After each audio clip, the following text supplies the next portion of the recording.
proferir a palestra de abertura deste evento, convidamos o professor Dr. Marco Túlio de Mello, professor associado do Departamento de Esportes da Faculdade de Educação Física, Fisioterapia e Terapia Ocupacional da Universidade Federal de Minas Gerais.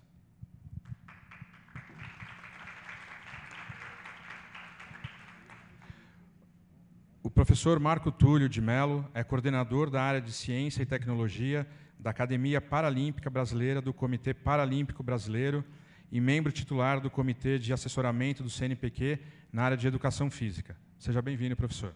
Obrigado. Bem, boa noite a todos. E, inicialmente, eu gostaria de agradecer ao convite para estar aqui com vocês, que me honra muito, né, nessa casa tão acolhedora como a UFSCar, onde nós temos vários colegas, onde nós temos aí várias pessoas que sempre mantivemos contato, além da minha esposa também ter feito o doutorado dela aqui nessa universidade. Então, isso me honra muito estar aqui com vocês e eu acho que é um prazer imenso. E gostaria muito de fazer duas partes na minha fala, mas antes disso, agradecer ao professor Marques pelo convite, agradecer à universidade, aqui no nome da professora Cláudia, né, pelo acolhimento, por tudo, né, ao Conselho Federal de Educação Física. Né. Eu gostaria, num primeiro momento, de fazer duas abordagens na minha fala, que é a primeira, uma parte bem burocrática, que é de apresentar um pouquinho como o CNPq trabalha, né, e como o CNPq vem desenvolvendo ações dentro da área multidisciplinar em saúde, que é a qual eu temporariamente, né, a cada 3 anos a gente troca, né, eu estou lá nesse momento e daqui em 2017 eu saio. Né. Em um outro momento eu gostaria, eu acho que é muito mais por esse viés que o Marques me convidou para estar aqui com vocês, fazer algum relato pessoal, ou seja, o quanto é difícil, complicado, né, suado fazer inovação dentro da universidade. O quanto que trabalhar o termo inovação, e a professora deve saber disso, nós estamos sempre remando e nós temos várias pessoas do outro lado que às vezes vão contra o tal da inovação. Né? E talvez a gente tenha que mudar um pouquinho a nossa cabeça, né, dentro da universidade, né, para que a gente consiga avançar um pouquinho mais nisso. Então, nesse primeiro aspecto, que vai ser mais burocrático, ou seja, como que o CNPq vem trabalhando, desenvolvendo, né, atuando. Bem, na verdade, o CNPq é uma agência de fomento do governo federal, ligado ao Ministério de Ciência e Tecnologia, e que foi fundado em 1951. Basicamente, trabalha na área de fomento à pesquisa científica, né, a parte de formação de recursos humanos, e tem a sua história, querendo ou não, ligada um pouco ao nosso desenvolvimento dentro do nosso país. Esse é o novo prédio do CNPq, né, em Brasília, e que a gente sempre está trabalhando lá. É um prédio que aqui atrás, para quem conhece Brasília, é o aeroporto. Ele é muito próximo ao aeroporto. Ele é tão próximo que, para a gente chegar no aeroporto e ir para lá, a gente tem que pegar o táxi na chegada das pessoas, porque senão o taxista briga com a gente. Né? Então, é um prédio muito bonito, né? É um prédio que deu um novo impulso ao CNPq, né, dentro dessa parte de recursos humanos, mas também entendendo que o CNPq tenta planejar, estruturar, né, ou seja, desenvolver formas de ação e atuação para que dê condições, né, a nós, pesquisadores, né, aos alunos da graduação, aos alunos da pós-graduação, para que a gente possa desenvolver, né, da melhor forma possível o nosso papel de ciência e tecnologia. E aí, basicamente, o CNPq ele é formado por quem? Ele é formado por nós. Né? O CNPq tem vários comitês assessores. Então, a engenharia tem vários comitês, a educação física tem um junto com a fono, a terapia ocupacional e a fisioterapia. Né? Ou seja, nós temos dentro do CNPq vários comitês, e esses comitês são representados por professores das universidades. Então, se a gente entender que quem organiza esse processo e quem começa a criar algumas regras básicas são os professores das universidades, a gente começa a entender que o CNPq, querendo ou não, já que o presidente dele é professor de universidade, né, a grande diretoria dele são professores de universidade, o CNPq somos nós. E aí a gente começa a fazer uma grande pergunta, que eu vou voltar lá no meu aspecto pessoal. Quem está errado, muitas vezes, somos nós ou as instituições? se nós somos a instituição. Ou seja, aonde que nós temos que mudar? É a instituição ou somos nós? Qual é a cabeça que nós queremos pensante? Né? Quais são as cabeças que nós gostaríamos e qual é o norte que nós acharíamos ideal para que as pessoas que estejam administrando, seja o CNPq, seja o professor Barba, né, seja qualquer um, possa nos representar de uma forma adequada. Nós tivemos uma grande experiência nesse final de semana. Né? Ou seja, o quanto que nós estamos preparados para mudar, seja o que for. Né? Então, da mesma forma que o professor Barba colocou ali, poxa, nós já investimos 3 editais de 20 milhões. Né? E nós não conseguimos chegar ao final e dar 20 milhões para as empresas. Qual é o nosso grande problema? Né? Pensando, aí falando até um pouquinho do lado pessoal, é que talvez as empresas também não estejam tão preparadas para desenvolver inovação. Né? Eu falo isso porque eu tenho uma experiência com algumas empresas, e às vezes você chega dentro da empresa com muita expectativa, que lá vai andar muito rápido, porque a universidade anda muito devagar, e nós precisamos ter uma área, né, particular dentro de uma empresa, e aí você começa a perceber que a empresa, às vezes, também não tem pessoas lá dentro, porque ela é feita por pessoas que estão aptas a desenvolver inovação. E aí começa uma grande pergunta, né? Onde está a formação, e eu vou usar um termo que talvez não fosse correto, dos inovadores? Como formar um empreendedor? Como formar um inovador? Talvez o Marx, na hora que pensou, né, nesse evento, ele já está no top 10 aqui, top 10 aqui, ou seja, nós estamos pensando lá em cima, mas talvez nós não estejamos formando lá embaixo os inovadores. Porque a universidade em si, às vezes, e eu percebo isso porque eu sou professor da Universidade Federal, né, nós estamos muito longe do empreendedorismo. Nós estamos muito longe da inovação. Né? O quanto que nós fazemos de inovação com os nossos alunos de iniciação científica ou dentro da graduação? Talvez essa seja uma boa pergunta para a gente começar a pensar, né, em como desenvolver conteúdos dentro da graduação. Entendendo que esse sujeito, seja da engenharia, seja da matemática, seja da educação física, da fisioterapia, um dia vai para uma empresa, e essa empresa vai ter que desenvolver a prótese do atleta paralímpico. Essa empresa vai ter que desenvolver a cadeira de roda. Essa empresa vai ter que desenvolver um ônibus. Essa empresa vai ter que desenvolver uma escada. Mas aonde está isso? Onde nós começamos a desenvolver isso? Dentro das universidades. E talvez seja a grande reflexão que a gente possa começar a pensar em mudanças curriculares, né, na hora que a gente pensa esse tópico específico na formação dos nossos alunos de graduação. E aí, né, o CNPq hoje tem um grande problema, que é o altíssimo crescimento da área.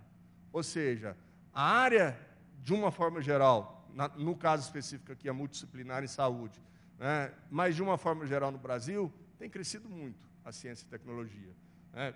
Ou seja, nós temos hoje uma demanda por infraestrutura muito grande, né, por recursos muito grandes, nós temos um aumento de produção científica, né, muito boa, né, e aí entra um aspecto muito importante, que bem ou mal, você criticando, achando ruim ou achando bom, fomentou a produção científica, foi a exigência da CAPES no Qualis, foi a exigência da CAPES nos programas de pós-graduação, foi a exigência da CAPES no controle e na qualificação dos nossos programas de pós-graduação. Muitos de nós, né, e eu percebo isso claramente, né, detestam o modelo de avaliação da CAPES. Não acha adequado, não acha legal, acha que tem viés, mas ele sendo bom ou ruim, ele estimulou essa reflexão de ser bom ou ruim, mas ele também estimulou a produção científica. O que nós precisamos ter é um bom diálogo para aprimorá-lo. Ou seja, nós precisamos ser inteligentes o suficiente. Eu tive um orientador, né, de mestrado, doutorado, que ele brincava comigo e falava: seu Túlio, para brigar, basta 2 neurônios. Né? Tem 2 neurônios, um briga com o outro. Então, a arte do processo é saber conciliar. A arte do processo é até saber discordar, mas saber conduzir para o produtivo. Então, querendo ou não, a CAPES, nesse processo de formação e qualificação dos cursos de pós-graduação, exigiu uma produção científica maior, o que refletiu lá na frente uma produção científica nacional muito maior. Da mesma forma, uma qualificação maior na área de recursos humanos, com um número maior de alunos de mestrado e doutorado. E, consequentemente, um número maior de publicações científicas. E aí, nós vamos fazer uma discussão rápida também, que é assim: talvez eu não seja muito legal só ter número e quantidade. Nós precisamos ter qualidade nessa produção científica, né? Nós precisamos ter um valor qualitativo muito importante em todo esse processo. E aí, quais são as distorções quando a gente pensa simplesmente em produção científica? Talvez nós estamos falando daquela turma que trabalha, escreve o artigo, faz tudo e coloca o nome de mais 5 nesse mesmo artigo, né? Da mesma forma, ou sempre o nome de... se você produzir um aí, você põe meu nome, tá certo? E se eu produzir um aqui, eu também ponho seu nome. Isso a gente vê muito, tá certo? Em muitos lugares. Da mesma forma, a decomposição da pesquisa, né, em unidades mínimas publicáveis, ou seja, né, uma inflação de números trabalhados. Da mesma forma, um fomento à rotina, ou seja, puxa, eu tenho que publicar na Nature, na Science, ou seja, eu tenho que publicar cada vez mais num periódico de alto impacto, né, porque isso é que os órgãos de fomento querem, acham legal e acham bonito, né? Mas lembrando que os órgãos de fomento somos nós, tá? Então isso é muito importante deixar claro. Da mesma forma, tentando inflar os índices de autocitação para aumentar o meu índice H.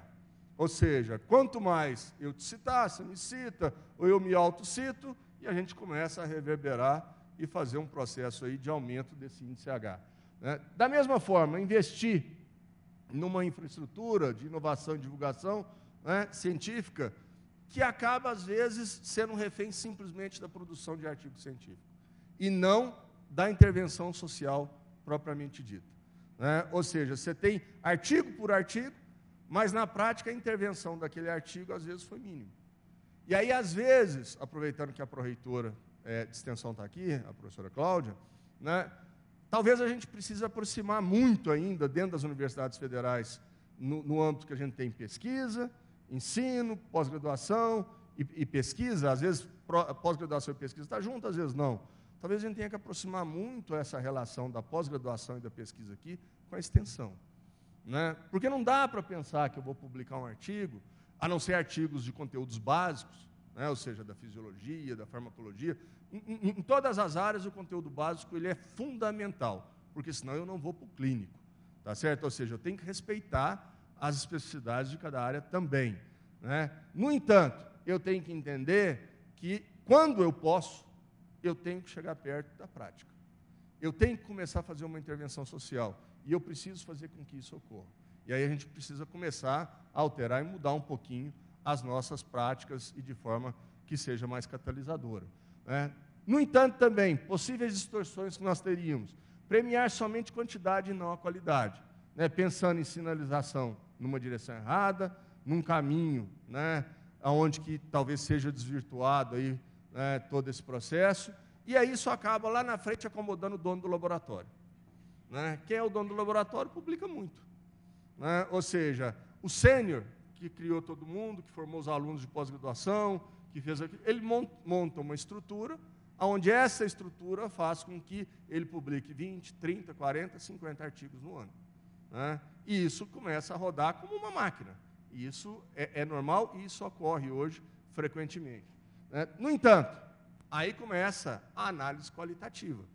Ou seja, nós que estamos no comitê lá, e todos os outros comitês, tem que ter esse olhar, né? Exemplo muito clássico, e que a gente aparece muito para nós, são pessoas que orientam em programas de pós-graduação que não são credenciados pela CAPES, e às vezes até fora do Brasil, e quando a gente vai ver o currículo da pessoa, ele tem lá 30 alunos de mestrado, doutorado em um ano, né, que ele formou. E aí, na hora que você vê aquilo, você acha que, nossa, mas esse tanto, né? E aí você vai buscar onde que é a instituição, onde que ele está credenciado, ou seja, esse olhar qualitativo para o quantitativo ele é fundamental, né? Nós precisamos fazer isso em tudo que a gente faz, para que a gente possa ter uma visão macro do sistema, mas que não só o número me dê o norte para onde eu vou começar a entender. E aí, o CA, né, o nosso comitê assessor da área de multidisciplinar em saúde, né, começou a evoluir critérios, né? Nós falamos assim, poxa, nós temos que andar um pouquinho com esses critérios aqui. E um dos primeiros que eu agora, nesse último julgamento do Universal, fiz questão absoluta de fazer, é deixar aqueles pareceres meio vagos, tá certo? Ou seja, aquela coisa assim, ó, o seu projeto não teve, não conseguiu um número mínimo para atingir e tal. Não, vamos contar por quê. O que eu avaliei? Quais foram os critérios que nós utilizamos? E por que isso não aconteceu? Então, quando vocês começarem a receber agora, né, e quem for submeteu à área de multidisciplinar e saúde, e começar a receber os resultados do Universal, vocês vão perceber que pelo menos eu espero, que o parecer que nós demos lá seja o parecer que seja enviado para vocês. Né? Porque como no CNPq, às vezes a automatização, eles não pensam só no nosso CA, eles estão falando para todo mundo. Nós pedimos para dar um parecer diferenciado, que aquilo para nós era muito importante. E eu espero que todos vocês consigam receber isso. Então a gente começou a olhar o quê? Qualidade da internacionalização. Ou seja, não só a internacionalização, mas qual era a qualidade. Sabe por quê? Chega diversas solicitações de bolsas para nós, bolsas de doutorado, sanduíche, ou bolsas de pós-doutorado, aonde o aluno tem mais publicação do que o sujeito que ele vai visitar lá no exterior.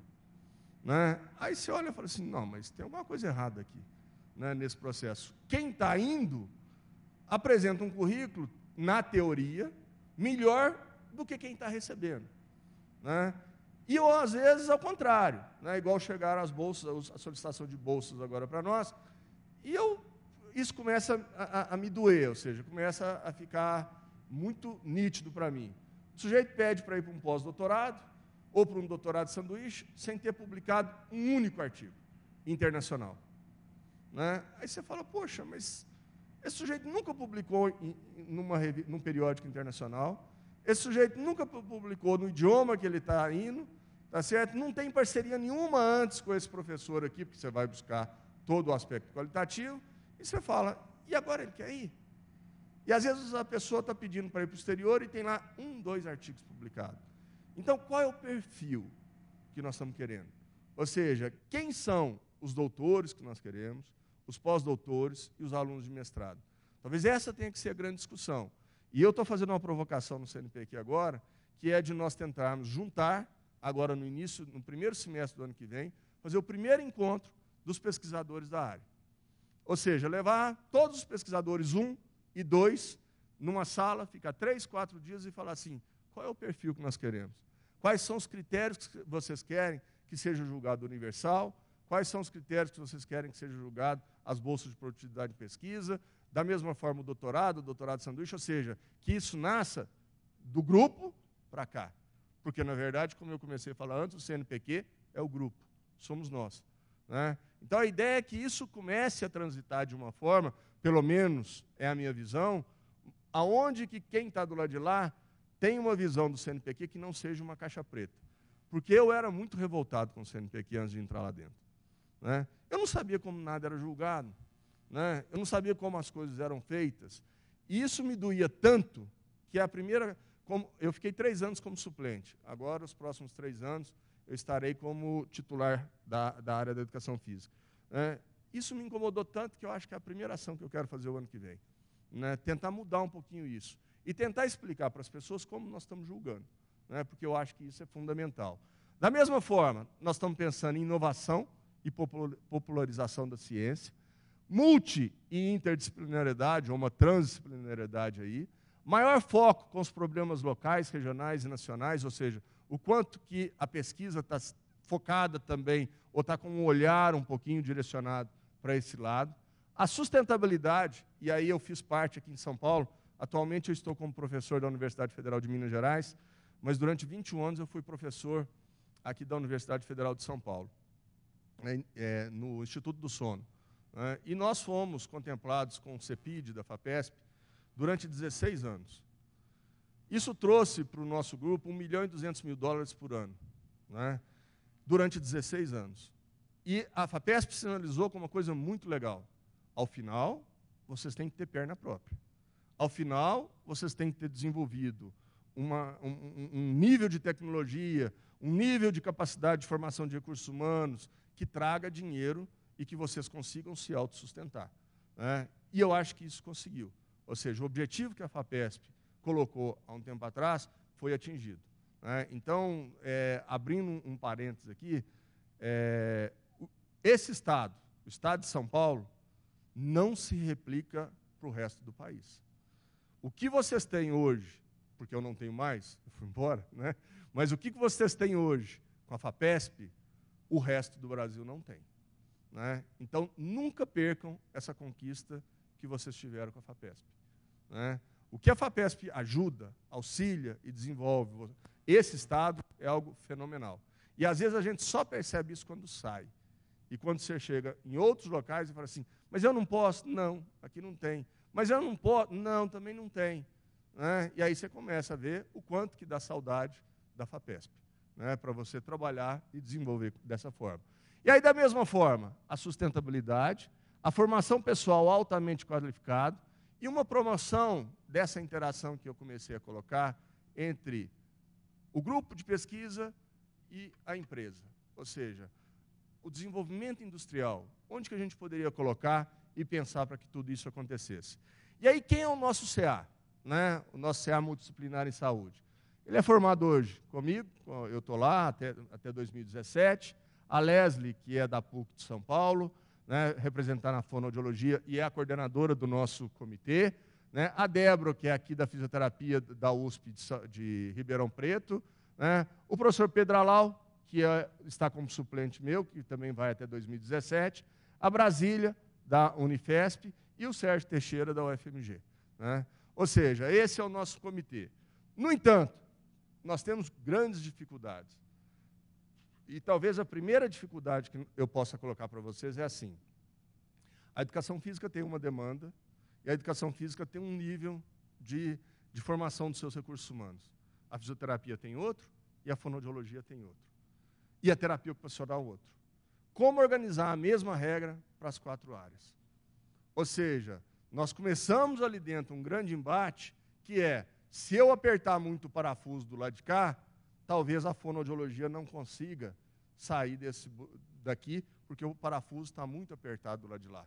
Né? Mas nós somos um comitê só, a regra tem que ser igual para todo mundo. Né? No entanto, se eu deixo o parafuso solto do lado de cá, aí ali vira uma festa. E aí me complica muito. Né? Porque como é que eu vou nivelar esses pares? Então, nós temos o primeiro problema nossa grande dificuldade é sistematizar isso dentro de um comitê que tem 4 áreas.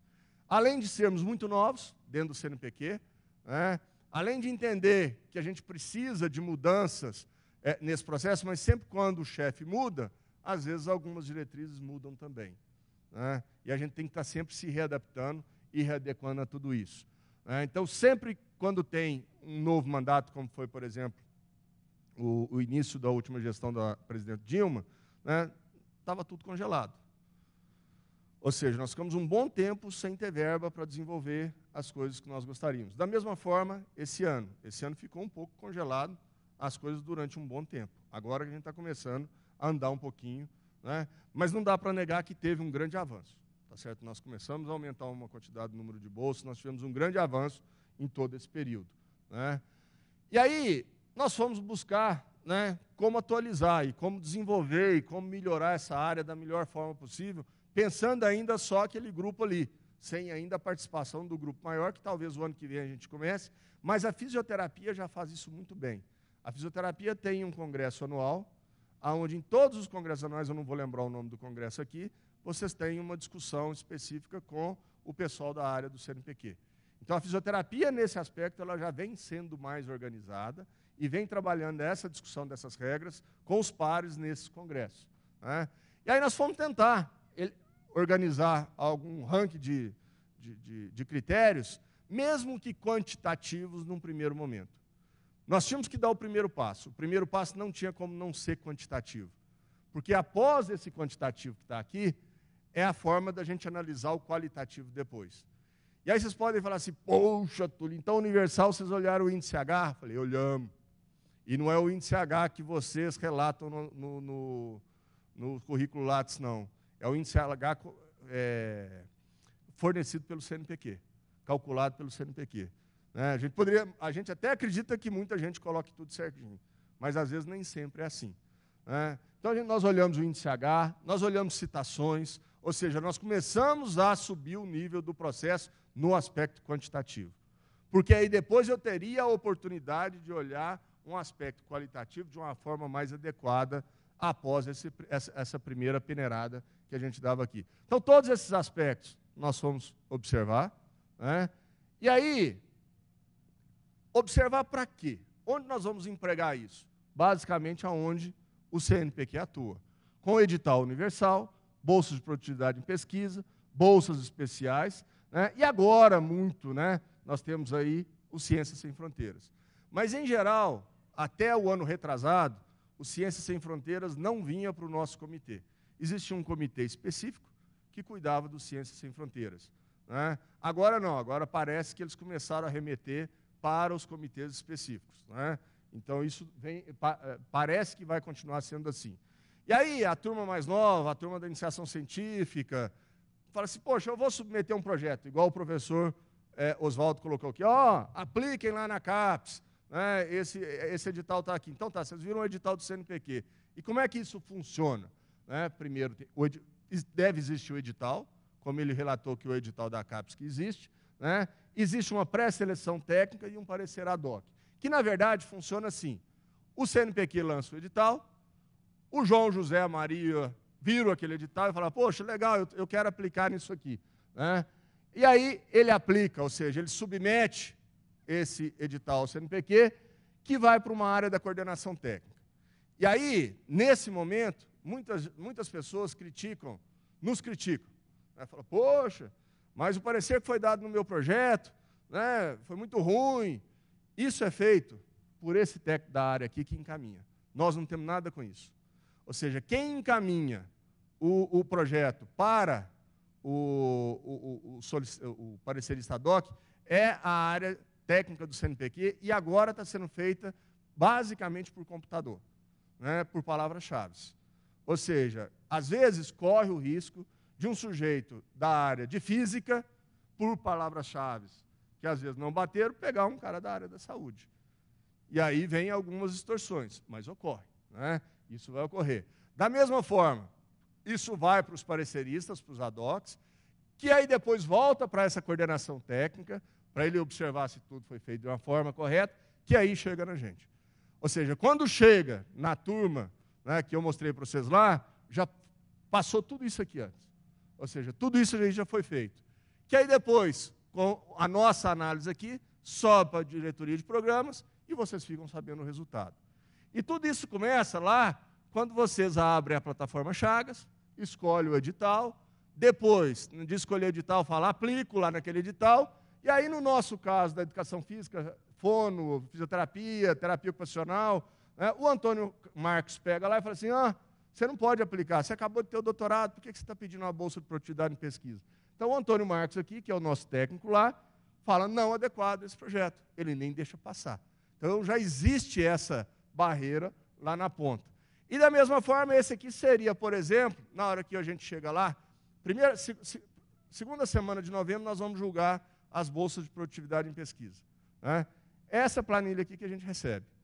Eu recebo uma planilha lá com o nome das pessoas, o projeto, né? Aqui o currículo Lattes da pessoa, a produção científica dela, como que vem, né? E aí aqui todo o projeto, todo o histórico que vocês encaminharam.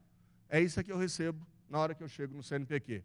E aí depois, abrindo aquelas planilhas, eu tenho lá o seu nome e quais os artigos que você publicou, em qual periódico, ele no extrato da Qualis. Ou seja, é feito para mim uma visão dos últimos 5, 10 anos seu, né, do que você tem feito, né, e de como isso tem se reportado. E aí, nós vamos lá no parecer do ad hoc, cada projeto é mandado, enviado, submetido para 2 pessoas, e eles dão um parecer. Exemplo desse aqui, médio e bom. Qual foi o critério que nós usamos no nosso comitê? Aquele projeto que teve fraco ou regular dos 2 ad hocs, ou seja, ele não teve nenhuma nota acima de bom, muito bom ou excelente, só fraco e regular, ele nem sobe para a autoavaliação. Ele já é barrado ali, né? Então, nós nem vamos pegar esse projeto para ver, né? E aí entra a importância do parecer correto.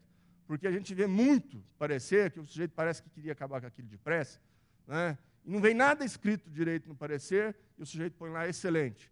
Ou da mesma forma, muito ruim, fraco, né? Aí você começa a observar a qualidade do parecer que você está recebendo, né? E a gente tem que ir atrás disso, que é uma das solicitações que nós fizemos agora, de julgar e de avaliar o parecer que nós estamos recebendo. E agora, sempre quando a gente abre isso aqui, né, e vê o parecer do ADOC, logo depois, na hora que a gente fecha e vai fechar a planilha geral, vem uma pergunta assim, vamos supor que o GOB deu parecer. Aí ele fala assim, como foi o parecer do GOB para esse projeto? Classifique ele para mim. Excelente, muito bom, regular ou fraco? Por quê? E aí eu tenho que explicar embaixo por quê. E aí, isso foi uma solicitação nossa, porque a turma não está dando parecer direito, né? E da mesma forma, aqueles que nem parecer dão. A nossa solicitação no CNPq era que as pessoas que não dessem parecer fossem punidas.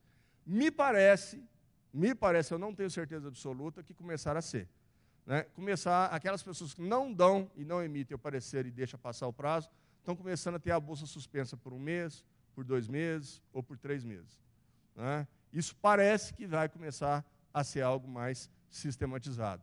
Ou então, um projeto bom, né, que depois nós vamos ver e vamos avaliar ele ali da forma melhor, ou ele já está enquadrado e a gente começa a entender. Então, a gente passa por uma avaliação do projeto, do currículo, do parecer técnico, que foi feito lá pelo Antônio Marcos, né, dos pareceres ad hoc, da produção científica e do histórico de solicitações. Por que o histórico de solicitações? Porque, às vezes, a verba que vem para a gente é muito pequena. Exemplo, em alguns projetos que chegam lá, você só tem a possibilidade de atender 5 projetos com a verba que pediu. Poxa, mas alguém que está pedindo esse ano ganhou o ano passado. E tem um monte de gente ali que nunca ganhou e está no mesmo nível dessa pessoa.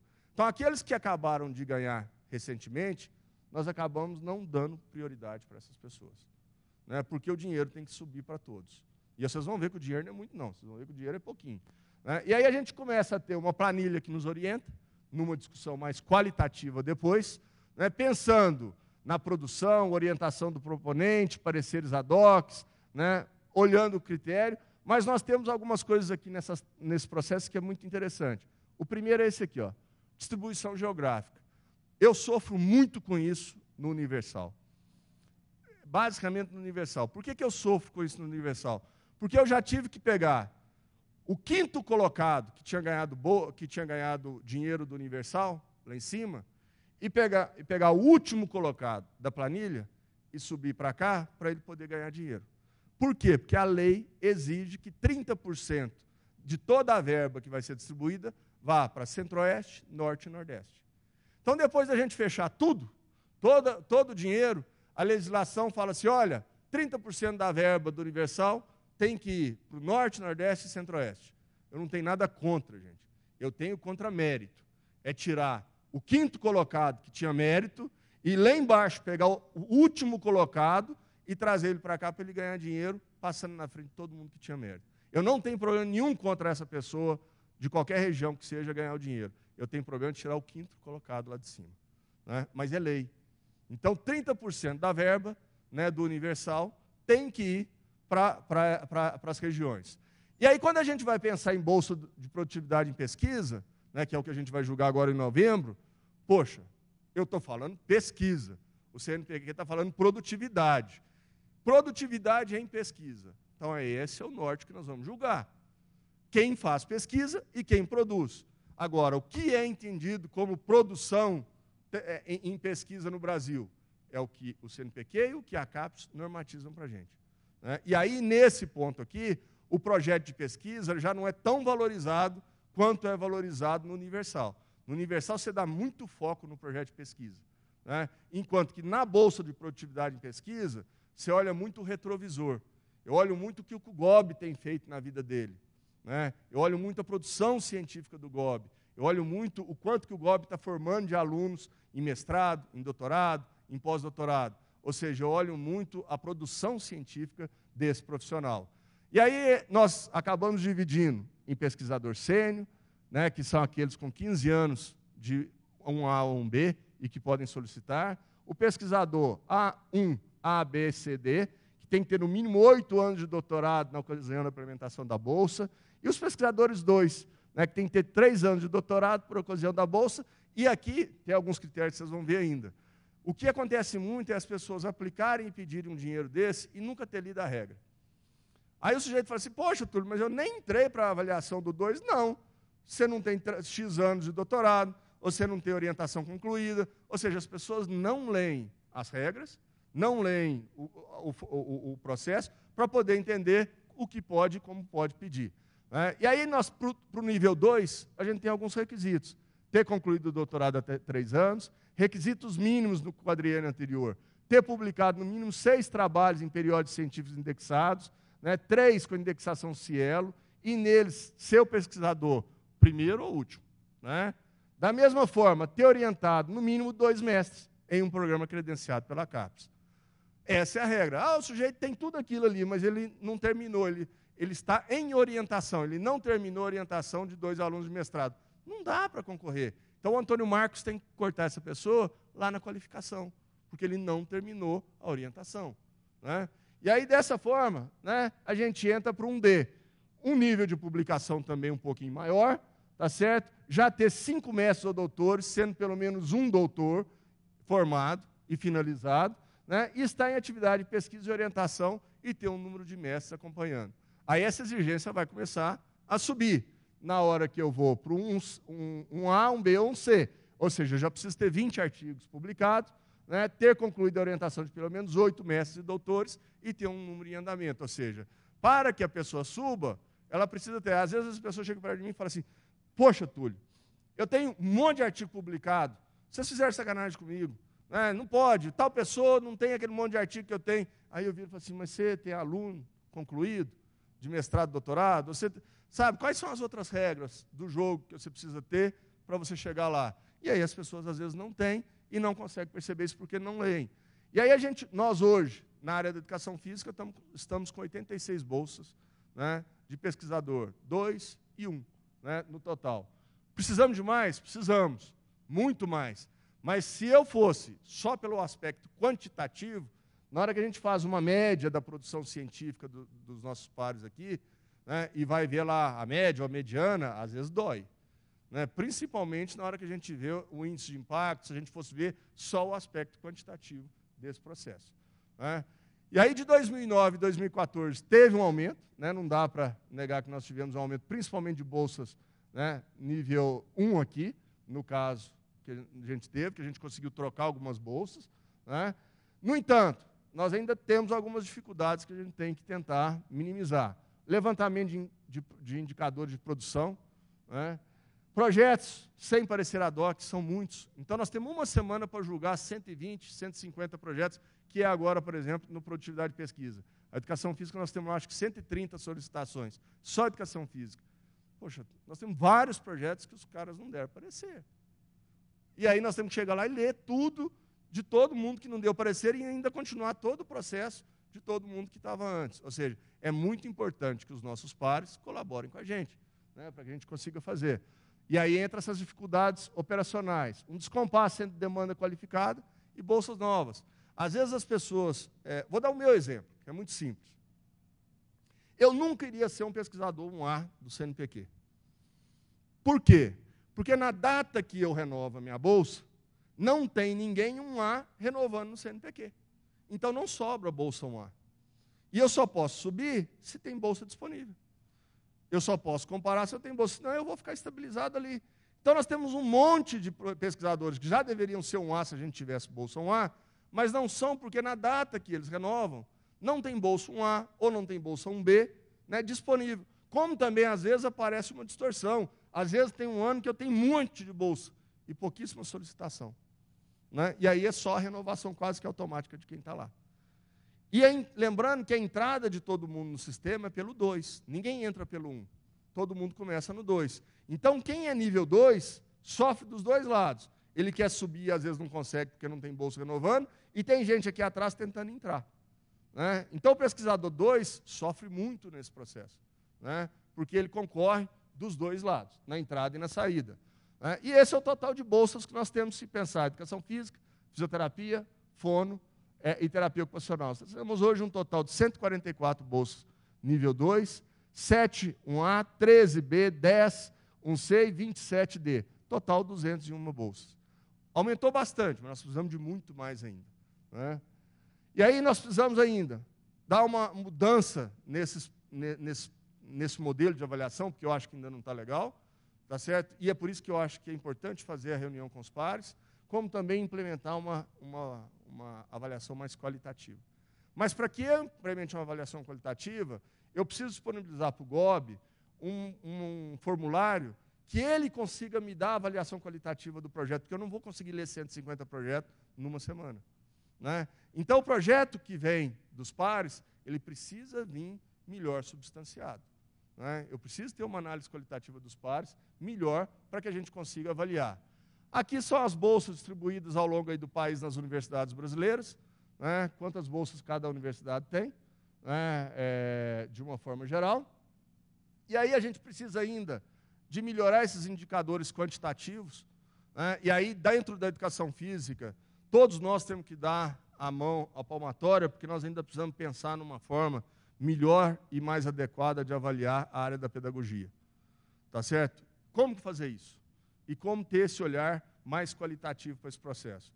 Sendo que eu não posso discriminar um em função do outro, e nem posso dar preferência para um em função do outro. E essa é a dificuldade de achar esse meio termo, né? De como avaliar uma área que às vezes não consegue produzir e ter tantos dados quantitativos quanto a outra consegue. Nós ainda precisamos ter uma maior maleabilidade, mas nós não conseguimos ainda um consenso nesse processo, né? E o edital universal, que aí eu vou... O Marcos está falando para mim aqui que o tempo praticamente já está acabado, né? Mas eu vou passar rapidamente aqui, só para vocês terem uma ideia. Nossa básica do nosso problema, dinheiro. Tá certo? E aí vocês podem observar, só para vocês terem uma ideia, o Universal em 2009 nos deu R$1.500.000, que a educação física ficou com 780, né, mil, e o restante aqui dividido para fisioterapia, terapia ocupacional e fono. Gente, R$1.500.000 para o Brasil todo, para 4 áreas, é muito pouco, né? É nada. E aí a gente não consegue, às vezes, nem apoiar 5, 10 projetos que seriam interessantes que a coisa pudesse acontecer. Esse último ano já foi melhor. Esse último ano nós tivemos próximo a 3.900.000. Tá? E aí, vou sintetizar, Marcos, eu não vou passar os slides, eu vou sintetizar para a turma poder ter. E aí, o que veio nesse novo universal? Nós conseguimos, veio um novo modelo de demanda, que é aquela turma que é recém-formada, né, que aplicava na faixa A, uma faixa intermediária que era B, e a faixa C que era só para pesquisador 1. Né? E aí veio uma distorção, ao meu ver, veio uma distorção. Veio muito dinheiro para a faixa A, e aí a educação física, a fono e a fisioterapia. Eu vou falar mais pela educação física, mas não foi muito diferente dos outros. Nós conseguimos apoiar entre 50% ou mais de 50% da demanda da faixa A, aquela que era a turma nova que estava começando. Tá certo? Mas aí a faixa C, que é onde tem os pesquisadores nível 1 do CNPq, foi a faixa que menos veio dinheiro. E a gente não conseguia apoiar talvez 5, 6 projetos. E aí foi uma queixa nossa, nós constamos em ata do CNPq na avaliação, que assim, se continuar nessa proporção, eu não estou negando que eu tenho que fomentar para quem está começando. Mas quem está na produção científica, dos programas de pós-graduação e formando alunos com esse dinheiro, é a turma do nível 1, é a turma que está pedindo mais dinheiro do lado de cá. E a gente precisa dar dinheiro para essa turma também. Porque senão daqui a um tempo, em estados onde não tem FAPESP, e que não existe outra possibilidade de ter verba a não ser com o Universal, porque quando a gente fala isso, eu não posso pensar só no estado de São Paulo. Eu estou pensando no Acre, eu estou pensando em Rondônia, eu estou pensando em Roraima, estou pensando num monte de lugar que talvez aquele pesquisador nunca tivesse condição de ter dinheiro. Tá certo? Eu não posso ter pouco dinheiro que eu não contemple mais gente. Né? Então, eu preciso ter uma demanda maior, um valor maior para poder aprovar e contemplar mais gente. Eu vou passar alguns dados aqui mais rápido, né, porque aqui eu tentei dar uma resumida. Mais ou menos a proporção é essa sempre, gente, de percentual para onde vai o dinheiro. Tá pensando em fono, educação física e fisioterapia. E isso é dividido no nosso comitê como? Pela demanda. Quem mais aplicou é quem mais leva. Se a fisioterapia tinha 100 projetos na faixa A educação física 90 e a fonoaudiologia 30, a proporcionalidade do dinheiro que é dividido é na mesma proporção. Então, quanto mais vocês aplicarem, mais dinheiro vai para a sua área. Ou seja, você precisa mandar o projeto, mesmo que você não ganhe, você está contribuindo para a sua área ter mais dinheiro. Tá certo? E aí sempre a distorção é muito grande, e esses 30% aqui que eu falei do Norte e Nordeste, e principalmente, né, aproveitando que está online e alguém pode estar escutando lá, eu não sou contra. O Norte, o Nordeste, o Centro-Oeste ganhar dinheiro. Eu sou contra tirar mérito. Tirar o 5º colocado aqui e buscar o último colocado lá, porque eu tinha que contemplar uma pessoa. Toda a minha fala eu falo isso porque isso me irritou bastante. Né? Isso eu achei muito ruim. Né? Da mesma forma, né, o volume aí, né, de trabalho sempre é muito grande. É uma semana que a gente fica lá, mas é uma semana que você tem que avaliar 130 projetos, e muitos deles sem pareceres. Né? E aí a gente tem que pensar agora em novos critérios para começar a aplicar já no ano que vem. Né? E, normalmente, essas bolsas aqui, o Ciência Sem Fronteira tinha um julgamento próprio, né? Agora não tem mais, mas a gente tem algumas bolsas, outras que o CNPq dá para nós, né? Ou oferece para o grupo como um todo, produtividade de pesquisa, pesquisador sênior, visitante, júnior, sênior, doutorado sanduíche, doutorado pleno, pós-doutorado, doutorado sanduíche e estágio sênior. Né? Além, e aí aqui é a fala, onde que eu acho interessante, que entra muito no que o Marx queria que a gente falasse, que é essa relação de bolsas de iniciação tecnológica e industrial, né, que não vem para a gente julgar, existe um comitê específico que julga. Né? No entanto, gente, talvez essa aproximação da universidade com a área empresarial esteja passando por aqui. Mas também, às vezes, me irrita muito, né, e eu não sei nem como é que eu sou o cara do CNPq que estou lá, porque eu fico muito irritado da forma com que as coisas acontecem, né, que é assim, não dá para pensar só em bolsa. Bolsa é muito importante, mas se eu não tiver dinheiro para gerar pesquisa, para desenvolver tecnologia, para fazer o que adianta eu ter bolsa? Tá certo? Todo mundo acha legal ter uma bolsa porque vem uma grana maior no final do mês para você. Tá certo? Mas a ideia não é essa, eu tenho que formar as pessoas. E para formar, não é só dando bolsa.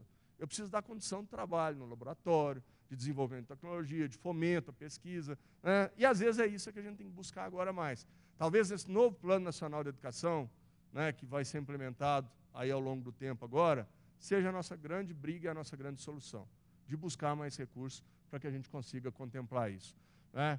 E aí a gente chega lá, às vezes, a gente não sabe quanto tem de recurso. Por exemplo, vou falar eventos. O Marx manda o evento de vocês para ser julgado lá. Aí nós falamos, poxa, legal, o evento do Marx é muito bom, né? Mesmo sendo a primeira vez, mesmo não tendo histórico anterior. E aí vamos supor que o Marx, e aí a gente tem que lembrar que nós somos 4 áreas. Então tem que vir eventos para 4 áreas. Então normalmente isso é um rodízio. O ano passado, exemplo, pode ter sido a fisioterapia a primeira, a educação física segundo, a fono terceira, né? Aí o outro ano roda. Quem era primeiro vai para segundo. Então a gente chama de prioridade. P1, P2, P3, P4, P5, P6. E às vezes a gente fala, ó, elencou lá os 20 projetos que a gente achava de eventos que era legal de ser captado. E investido dinheiro naqueles eventos. Só que eles não falam para a gente se tem grana para aquele evento. Nós não sabemos, nós só falamos o tanto que é legal dar de... Vamos supor, o Marx pediu 50 mil. Aí, nós falamos, não, mas o Marx vai pedir na FAPESP também, o Marx vai pedir em todo lugar, a gente tenta fazer uma rosoda, então, disso aqui, tudo que o Marx está precisando, as passagens aéreas, isso, deu 30 mil. Então, 30 mil para o projeto do Marx. Aí, depois de 3, 4 meses, 5 meses, o Marx chega para mim e falou, pô, tudo sacanagem. Não ganhei nem um centavo do CNPq. Eu fico calado, porque eu não posso falar. Mas ele foi aprovado lá pela gente. Mas a verba que vai ser destinada para isso, nós não sabemos o quanto que tem de montante. Então, quando isso sobe, quem resolve é a diretoria. Ou seja, para onde vai a verba? Ou seja, nós aprovamos o projeto do Marx, nem sei, viu, Marx? Só estou dando você como exemplo. Nós apoiamos. No entanto, se ele recebeu ou não no final, eu não sei. E a gente só fica sabendo depois quem reclama com a gente. Né? Encontrou com a gente em algum lugar e vem reclamar. Né? Da mesma forma, os auxílios, né? Basicamente por editais públicos, para que a gente possa fazer, mas talvez o nosso grande desafio, gente, seja isso aqui que a gente conseguiu fazer no Paralímpico ano passado, né? Que foi soltar um edital, junto com o Ministério dos Esportes, no valor de 18 milhões de reais. Né? E aí, todo esse edital começou da seguinte forma, existia uma solicitação da área de lazer, no Ministério dos Esportes, para ter um fomento à pesquisa. E eu tinha ido no presidente do Comitê Paralímpico e falado assim, pô, André, apoia só, vamos fazer um edital no CNPq só para o Paralímpico, nós nunca tivemos, nós precisamos ter um edital. Aí o André falou assim, tá bom, eu ajudo. Aí o André foi no Ministério dos Esportes e conseguiu mais 6 milhões. E esse dinheiro que era 6, com mais 3 do lazer que estava buscando, aí aumentou para 9, que de repente aumentou para 12 e chegou em 18, por ações políticas do Comitê Paralímpico, né, junto ao Ministério do Esporte, que isso cresceu. E aí veio esse edital para lá, dentro de todas essas linhas aqui que tinham que ser apoiadas. Qual o problema que teve? Né, para deixar muito claro, porque isso me irritou bastante também, que foi assim, o CA multidisciplinar foi lá e captou 18 milhões para ser distribuído na nossa área. Quem fez o julgamento desse edital? A área da engenharia do CNPq. Não foi para nós. Então, quem julgou esse edital foi a área da engenharia, e nada contra a área da engenharia. Só que a multidisciplinariedade, a área do lazer, tem várias áreas que acabam não tendo a mesma visão quando se é julgado de uma forma diferente, ou por pares diferentes. E aí nós fomos reclamar no CNPq, eu mesmo fui. Não, professor, isso aconteceu porque nós já tínhamos um convênio assinado entre o Ministério dos Esportes, a nossa área, junto com a área da engenharia, por causa da Copa do Mundo, de construção. Então, o dinheiro entrou por esse caminho, porque não dava tempo mais. Eu falei, tá bom, gente, mas convidar a turma da Educação Física para fazer julgamento não custava nada.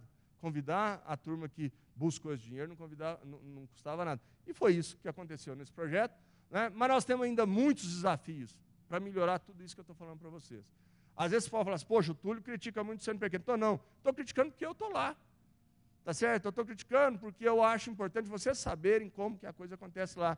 Mas se não fosse CNPq, a gente tinha muito menos.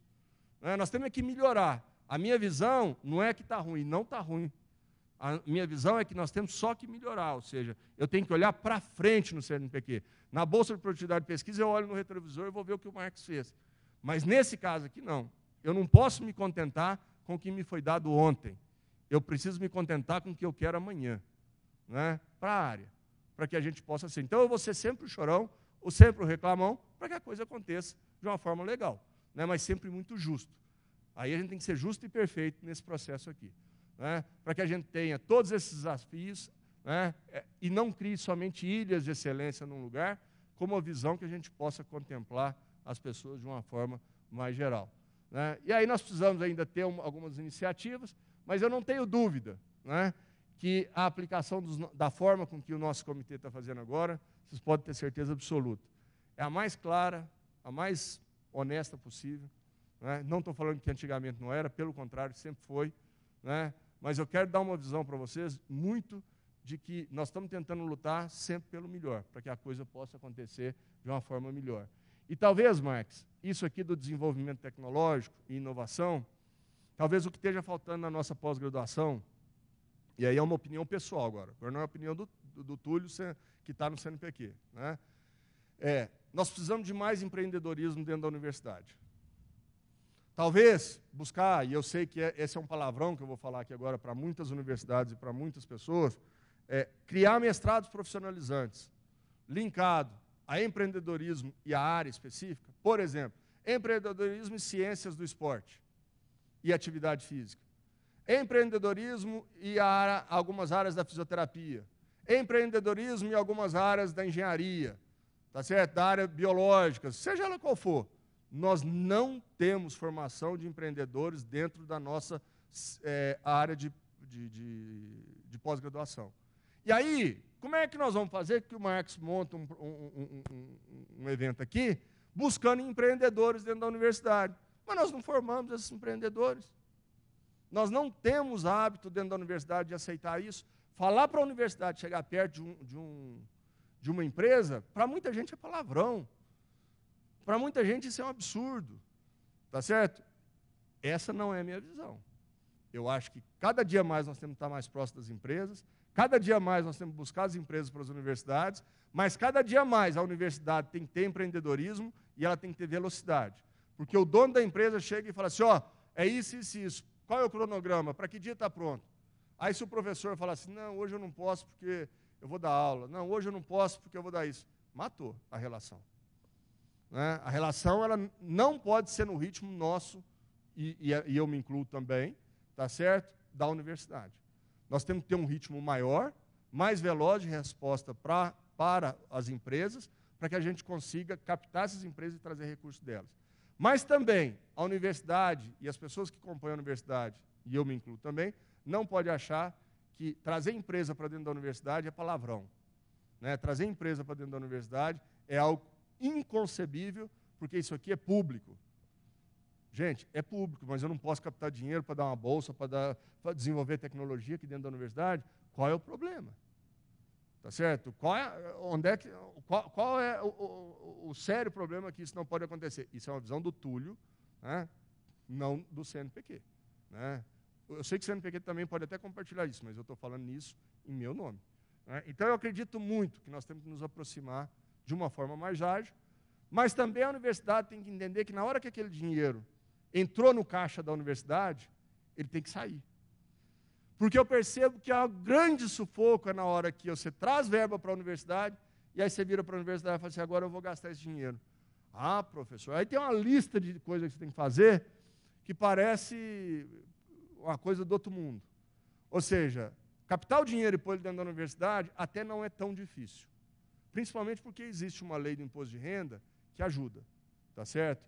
As pessoas que investem, as empresas que investem e fazem o seu imposto de renda sobre o lucro real dela, e ela investe em pesquisa na área de saúde do trabalhador dela, ela pode abater até 2%, né, do lucro operacional dela, quando ela investe em alguma ONG, em algum CIP, em alguma CNPJ particular. Quando é com a universidade, é 1,5% ela pode abater. Qual é o nosso problema na universidade? O GOB traz esse dinheiro para Rio Claro, na Unesp. Ou traz aqui, o Marx traz para a UFSCar.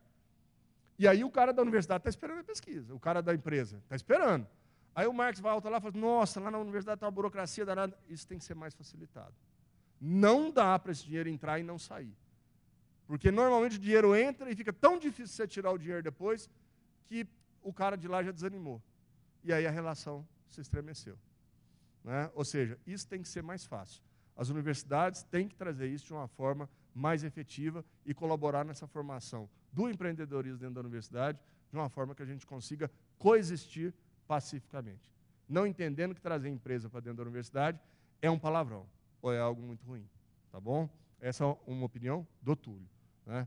Gente, então eu queria agradecê-los, né, pela paciência. Eu sei que eu atrasei o Marx aí e a gente já deveria ter terminado, mas era importante fazer aquela parte burocrática antes do CNPq para que vocês entendam como o sistema funcione. Né? E um dia talvez a gente volte para conversar sobre isso. Mas quando o Marx tinha me pedido lá atrás para me falar só sobre esse último pedaço que eu falei aqui, eu falei, poxa, mas como é que eu vou arrumar slide sobre a minha experiência do que eu já fiz em inovação? Né? Talvez fosse uma grande mesa redonda de bate-papo, e não uma apresentação de slide que a gente fosse sendo suportado. Muito obrigado. Né?